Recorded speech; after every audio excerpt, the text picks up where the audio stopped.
2005 சூர்யா ஜோதிகாவோட நடிப்புல வெளியான மாயாவி திரைப்படத்தில் வரக்கூடிய காத்தாடி போல ஏண்டி என்ன சுத்துற அப்படின்ற அந்த பாட்டு.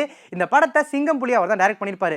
சிங்கம்புலின்னு சொன்னா உங்களுக்கு டக்கு ஞாபகம் வருமோ இல்லையோ, நம்ம அண்ணன் நீ எல்லாம் பண்ணி முட்டி தாண்டா சாவ போற அப்படின்னு பேசுவார் இல்லையா. மாயாண்டி குடும்பத்தால காமெடி எல்லாம் கூட வருவாரு. அதுக்கப்புறம் நிறைய படங்கள் பண்ணியிருக்காரு. அவர் டைரக்டரா அறிமுகமான திரைப்படம் தான் இந்த மாயாவி திரைப்படம். அதுக்கு முன்னாடி சூர்யா சார் பண்ண திரைப்படங்கள் எல்லாமே ஒரு மாதிரி ரொமான்டிக் ஹீரோவா அப்படிதான் பண்ணியிருப்பாரு. அவருக்கு அவுட் அண்ட் அவுட் ஒரு காமெடி படம் பண்ணணும்னு ரொம்ப ஆசையாமா. அதுக்காகவே கதை கேட்க ஆரம்பிச்சு சிங்கம்புலி போய் இந்த கதையை சொல்லி ஃபிக்ஸ் பண்ணியிருப்பாங்க.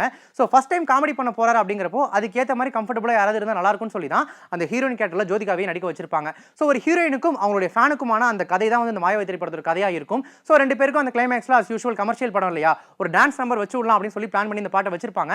நான் முத்துக்குமார் எழுதியிருப்பாரு, தேவிஸ்ரீ பிரசாத் அவர் தான் மியூசிக் பண்ணியிருப்பாரு. கல்பனா மற்றும் புஷ்பவனம் குப்புசாமி பாடியிருப்பாங்க. ஒரு மாதிரி அந்த மீசையோட சூர்யா அந்த டான்ஸ் பர்ஃபார்மன்ஸ்லாம் பண்றதுக்கு சாங் செட்டப்பா பார்க்கறதுக்கு ஒரு மாதிரி செம ஜாலியா வைபிங்கா இருக்கும். என்னடி என்னடி கண்ணடிக்கும் பூங்கொடி என் மனசு